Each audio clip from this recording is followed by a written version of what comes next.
नमस्कार, इन खबर में आपका स्वागत है। भारत के लिए इंग्लैंड से एक अच्छी खबर आई कि वहां की हाई कोर्ट ने भगोड़ा नीरव मोदी, जो कि भाग गया था फ्रॉड करके, पंजाब नेशनल बैंक से 13,000 करोड़ का गड़बड़ घोटाला करके वो फरार हो गया था। भारत इंग्लैंड में मुकदमा लड़ रहा है कि इस नीरव मोदी को का प्रत्यर्पण होना चाहिए, एक्स्ट्राडिशन होना चाहिए। लोअर कोर्ट में मामला गया, भारत के हक में फैसला हुआ, फिर उन्होंने हाई कोर्ट में चैलेंज किया। अब हाई कोर्ट में जो प्ली लिया गया है वो गौर करने वाली है बात है कि नीरव मोदी के वकील ने कहा कि भारत की जो जेल है वहाँ पे रहने लायक माहौल नहीं है और हमारा जो मुवक्किल है यानी कि नीरव मोदी वो डिप्रेशन से गुजर रहा है, वहाँ सुसाइड कर सकता है। अजीब तर्क है। बहरहाल इस पे भी केस चलता रहा, लेकिन हाई कोर्ट ने जो है साफ साफ कहा कि भारत और इंग्लैंड दोनों के अच्छे संबंध हैं, दोनों के बीच में एक्स्ट्राडिशन ट्रीटी है और उस ट्रीटी का सम्मान होना चाहिए। ऐसा कोई कारण नहीं है जो यदि एक्स्ट्राडिशन हम नहीं करते हैं तो उसका कोई आधार होना चाहिए, ये आधार उसमें फिट नहीं बैठता है। लिहाजा हाई कोर्ट ने जो है आदेश दे दिया कि इनको जो है भारत को प्रत्यर्पित कर दिया जाए। अब बात यह आती है कि नीरव मोदी इसके बाद क्या कर सकता है। नीरव मोदी के पास सुप्रीम कोर्ट तक जाने का अधिकार है और उसकी टीम हो सकता है कि तैयारी भी कर रही हो।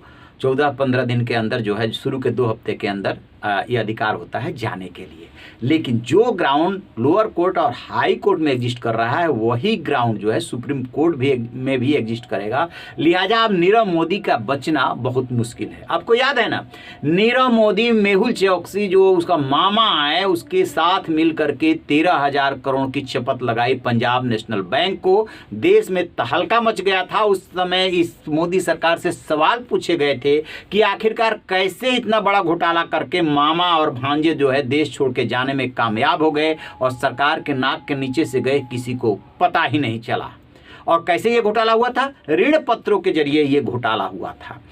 है क्या कि जो बैंक से जो भी कोई कर्ज लेता है तो यदि किसान है, मजदूर है, छोटा आदमी है तो उससे वसूली के लिए बैंक जितने भी दंडात्मक कार्रवाई हो सकता है वो सब कर लेते हैं। लेकिन जब कोई बड़ा आदमी होता है और बैंक के बड़े अधिकारी शामिल होते हैं तो उसमें इस तरीके के ग्लिचेज जानबूझ के क्रिएट किए जाते हैं कि उसकी वसूली बहुत मुश्किल हो जाती है। यही नीरव मोदी और मेहुल चौकसी के भी मामले में हो रहा है।